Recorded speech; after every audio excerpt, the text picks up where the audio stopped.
countdown? 5, 4, 3. Myrtle Hill Mausoleum. Learn more right after this.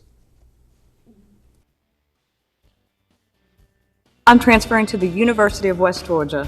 Columbia University. Kennesaw State. UGA. Loyola University in Chicago. Grambling State. Shorter University. I'm going to Greensboro College, and we all got our start at Georgia Highlands. No matter where your educational journey takes you, you can get your start at Georgia Highlands College. Georgia Highlands College. Enroll, engage, excel.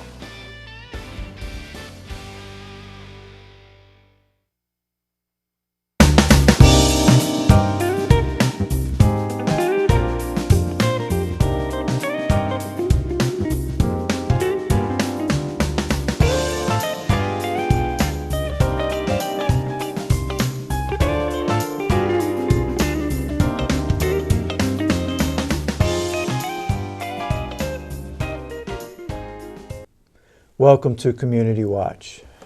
Greg, how you doing? I'm doing great. Yeah. You're green today. It's that time of year. It is. You know, it's that time of year. St. Patrick's Day right around the corner, and you know, it's March. Yeah. You know, so that energy, you know. Well, I'm impressed, as I always am. Yeah, I know. It looks pretty. Yeah. So we're talking about the Myrtle Hill Mausoleum today in particular, but you know, Rome has some very historic, interesting cemeteries, and I guess every city does.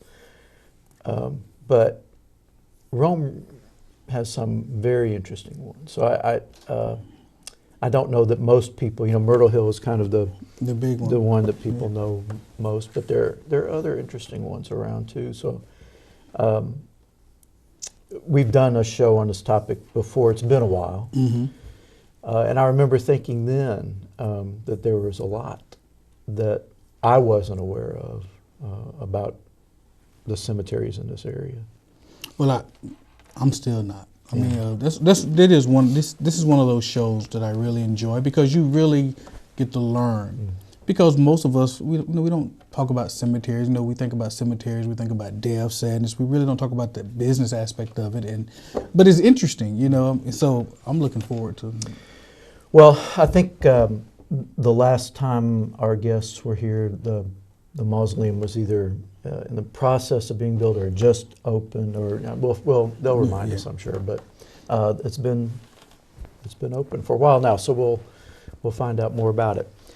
We will have our guests with us right after this, so please stay with us. Don't go away.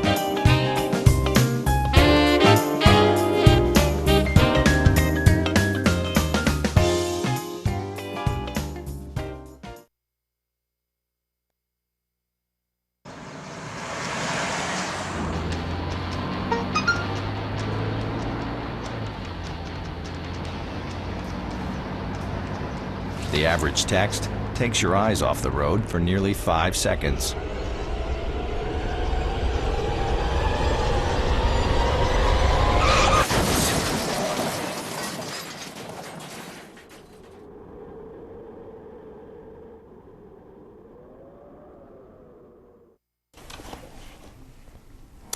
Welcome back to Community Watch. We're very happy to have with us Stan Rogers and Bill Corestes. Welcome back.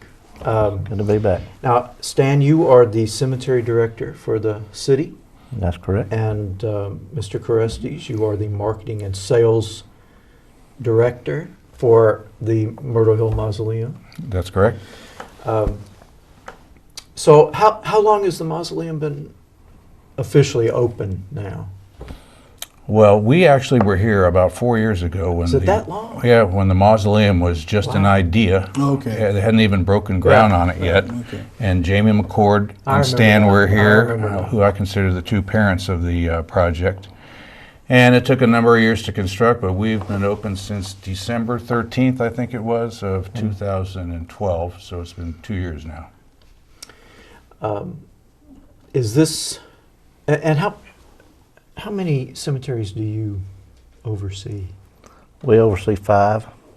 So that would be Myrtle Hill. What are the others? Oak Hill, the one behind, across from the library, Eastview Cemetery, Oakland, and then the Hebrew Cemetery up in South Rome. Right. Now the one right across from the library is, The oldest city cemetery. and it's quite small. It's small. Yeah. It's full, I reckon. Yeah. So I guess all of them have their own historic character. I know the Hebrew Cemetery in South Rome is very unique, and of course It's a wonderful old cemetery. folks are more familiar, I guess, with Myrtle Hill. Remind me, and this could be either or both of you, remind me what the thinking was that led you to go in this direction. Was it just a limited space situation at Myrtle Hill? That's the main driving point. We were out of Grays, the city, for sale at Myrtle Hill, so we still had people that wanted to be, buried there. So we proposed this idea of the mausoleum and did extensive research. We did a design and cost study through the company that built it before we decided to make it, a reality. And then they got the contract, and we got a nice. Wasn't it about 5 years in planning and 2 years in construction? About 7 years in planning, and probably.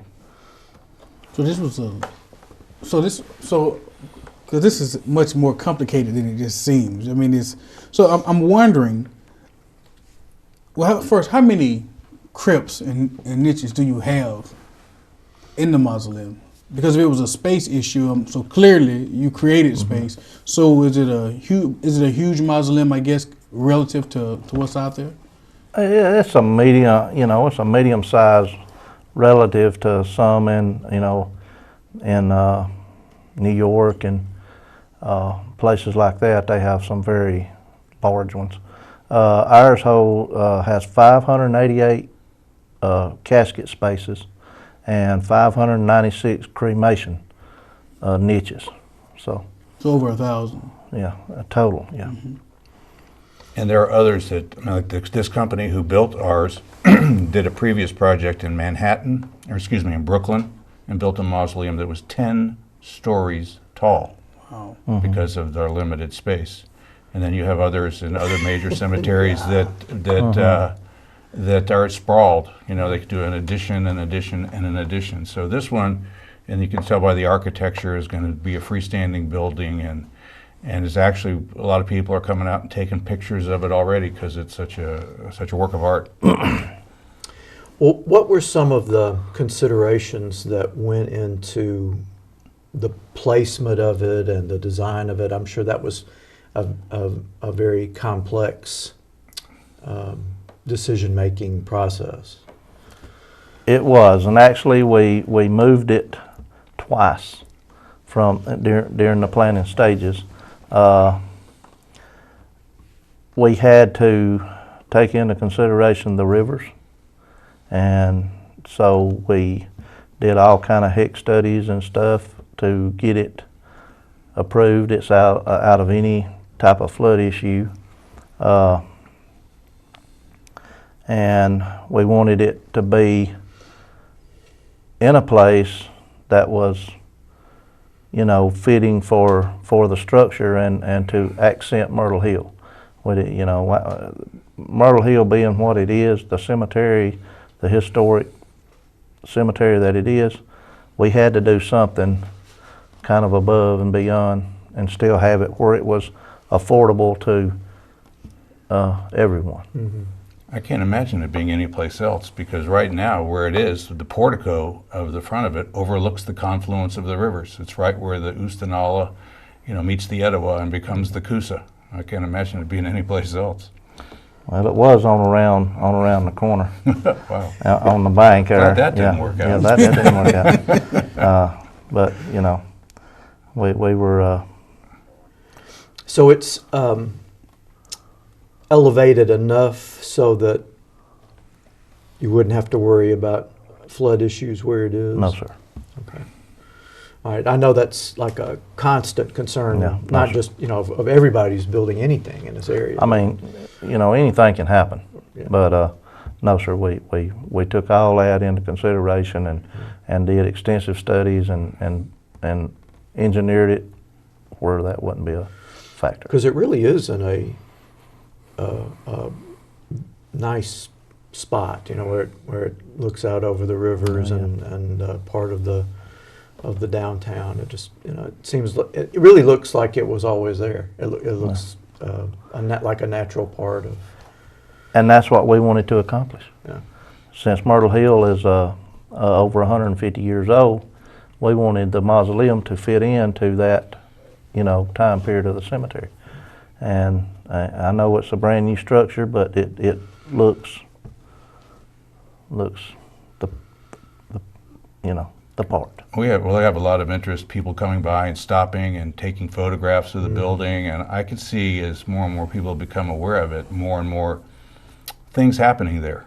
There may be an event held there, in the future. Who knows? But because it is such a pretty site, and once you get past the clock tower and the aqueduct, and I think it's going to become one of the symbols of the town here. I'm curious because I was just looking at the magazine, American Cemetery, and I will admit, and you're looking at the cover of the magazine. I'm looking at the cover, which has the Myrtle Hill Mausoleum on there, but I was just slightly taken aback because, for me, I don't think about cemeteries. I don't think about a mausoleum, and I don't think, but clearly there's a world that exists around what you do for a living.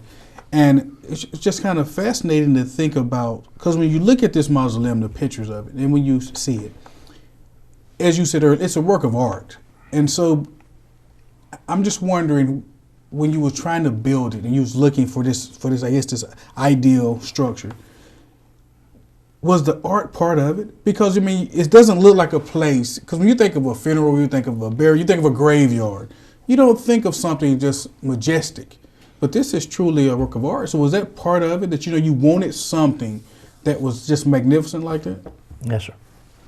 We did. We wanted to accent and to add to Myrtle Hill in a tasteful and manner that we did. And so a lot of planning went into the design. Jamie McCord showed me some initial submissions, and some had pyramids, some had minarets. So you have Turkish, Egyptian submissions, but this Greek revival architecture is what was considered most appropriate to Rome and the concept of Rome and what it stands for. So before this existed, what was the demand for folks who wanted, either for themselves or family members, to have spots at Myrtle Hill? Well, we had a section down in the Memorial Edition, what we call it, on each side of the Veterans Plaza. And so those were, sold out, and we had sold several in the past few years that we had left. And so we started and this will, I hope, answer your question, we started a pre-sale campaign for the mausoleum before we ever broke ground, just on the concept, and it went very well. We sold quite a few pre-needs to people that believed in us and everything. So that was, an encouragement for us that people did want, to be there, and then people talking among themselves, saying they wish they had, graves in Myrtle Hill, and constantly calling me, asking me, were there any graves available, and things like that. There were several factors. So y'all actually had slots sold prior to even breaking ground? Yes, sir. quite a few. You know, and Myrtle Hill being a real living and breathing entity. I mean, you know, there are tours given in the fall, the heritage tours, and now with the addition of the Veterans Plaza, where we have the Veterans Day ceremonies, you have more and more people coming to Myrtle Hill and admiring it, and then probably that creates a little bit more demand, also. But yeah, there's a lot of stuff that goes on in Myrtle Hill that constantly has people in it all the time. I'm curious. We're gonna, and we're coming up on a break in a little bit here, and we'll talk about, how folks who are interested can contact you and what's involved in that. But I'm also curious about what the response has been and what sales have been like, since it opened. But we're coming up on a break, so we'll get into all that when we get back. Do not go away. We'll be right back after this.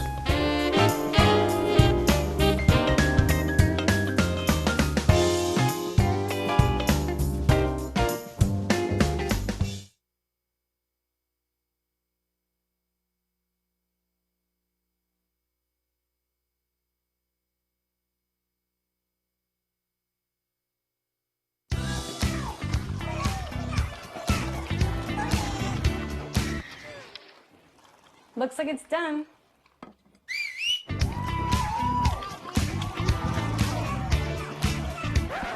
Don't let salmonella get funky with your chicken. On average, 1 in 6 Americans will get a foodborne illness this year. You can't see these microbes, but they might be there. So learn the right temperature to cook each type of meat. Keep your family safe at foodsafety.gov. Welcome back to Community Watch, and you are looking at a photograph. This is the first actual burial at the mausoleum. And you don't really say burial, I guess. You say entombment? Yes, sir. And it appears to have a military... It was a veteran with military honors. It was back in November of 2012. That's a great picture. So in the time that it has been open, I sense the response to its appearance and placement have been positive. I mean, that's the impression I get. Have a good number of the spots sold? We've had good response. The surprising thing is that a lot of people think that it's already sold out. I mean, it looks so good, and people just assume that the whole world would have just said, I want one, I want two, I want four, I want six. But we've sold just about 15%, I guess it is, at the moment. A little bit behind what we thought we might do, but it's, slowly going along. Now, just looking at the prices, because in my mind, I'm thinking expense. But just looking at some of your average prices, it's not that much more expensive than a burial. No, sir. That's what I was thinking, like, man, it's just so much more expensive. But just looking at the rough numbers that you have, so you're only talking maybe $1,500 more, $2,000 more to actually have a entombment at the mausoleum. Yes, sir, and that's on one of the starting out prices. So they can't get expensive? It does, but it's according to the location in the mausoleum and the row and stuff like that. Well, we're putting those numbers up for you. Okay.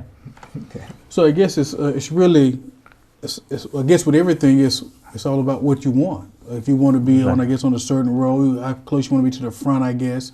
It's all depending on your budget. Everybody has different preferences, and some may be cost and some may be method. But there's lots. Obviously, you have to do something. That's by law.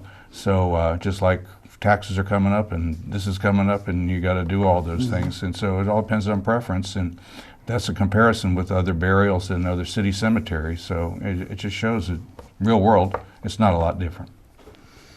And I didn't see the niche price. I'm assuming that's a little less. They're to me, they're very affordable. Yeah. They start at like $1,270 each, and they go up to like $2,600. I mean, that's your high dollar one. Yeah. And I mean, for what you're getting, and the being a part of that. That's very reasonable to me. Now, just educate me here quickly, because we don't have all the time in the world. Okay. Because a good old country boy like myself, we always got buried, out behind the church, church plot, family been there forever.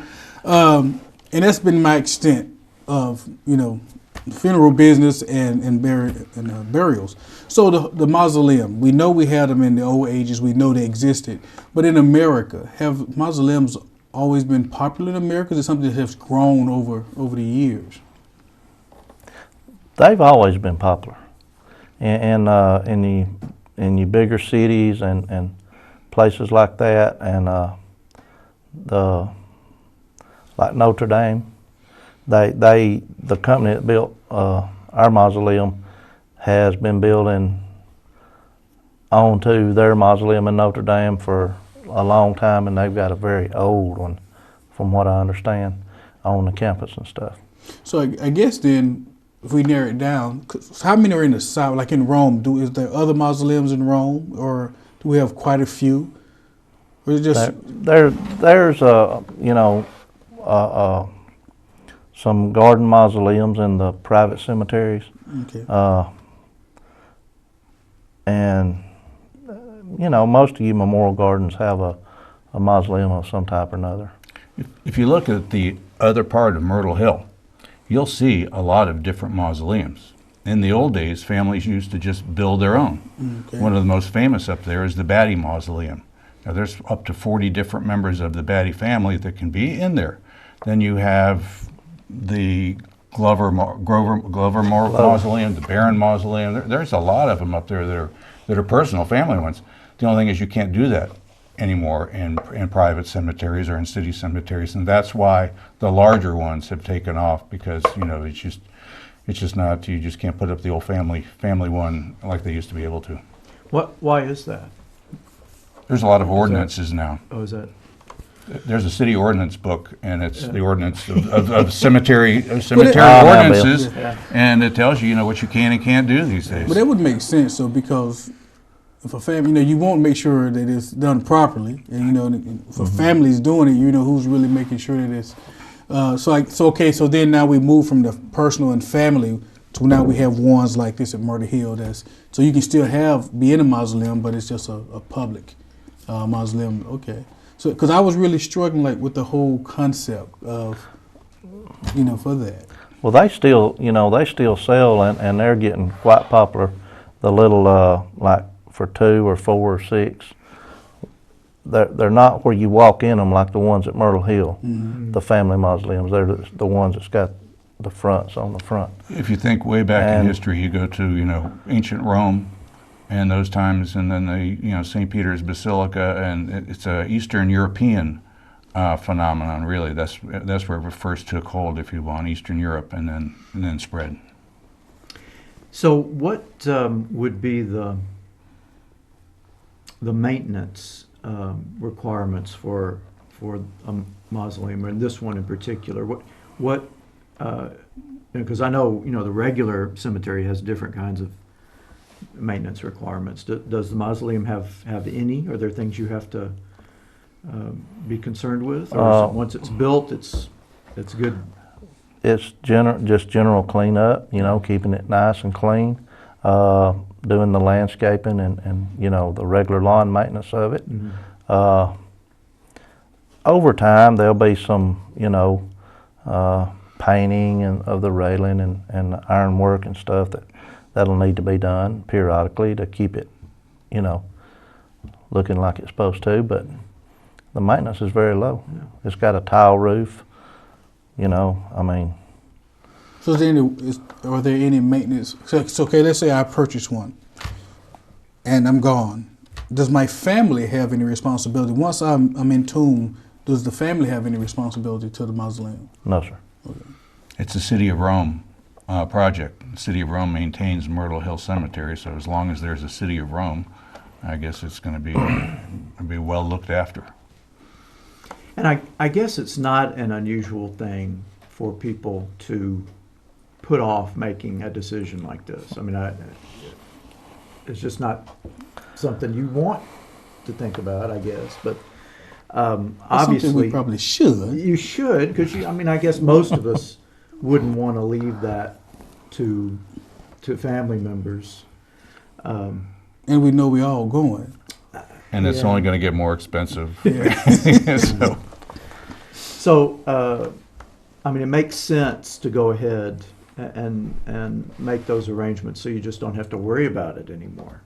Peace of mind is one of the things when I'm talking to people, and people might want to say, "Oh, I want to buy for this and for that." I say, if you don't have peace of mind for doing this, at the end, you're buying it for the wrong reason. Yeah. And that's basically to get it done, to take it off your family's checklist of things to do, to save the money, to do whatever, just to get it done. That would be the main reason. And another good thing about it is you can, and something I know Stan's proud of, that he got a finance plan passed through the city, so you can, you don't have to pay for it all at once. You can stretch it out over a period of time to make it affordable. So there's always to try to help people take care of something that, is on a to-do list. Yeah.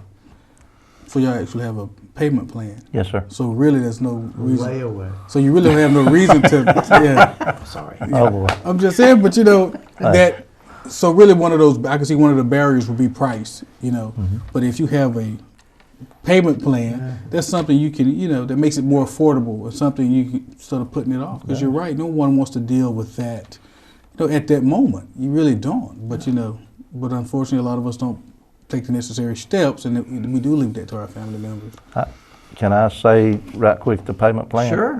It's, you can pay for it all at once when you select your crib or niche, or you can have 12 months with no interest and equal payments, and then we offer 3 years with 6% interest if anybody, wanted to do that, to make the payments and make it affordable.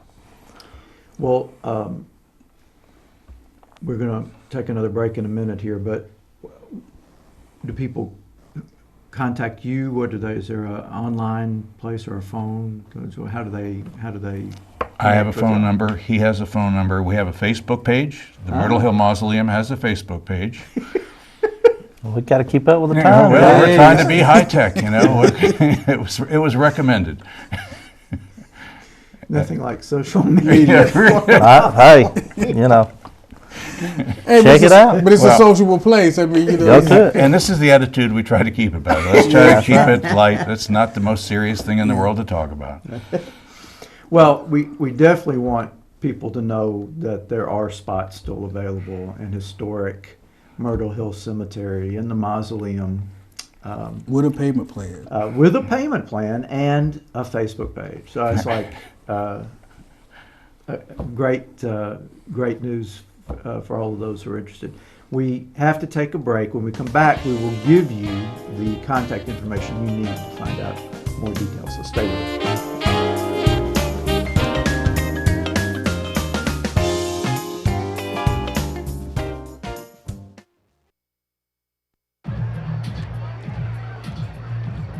If you drive buzzed, it could cost you around $10,000.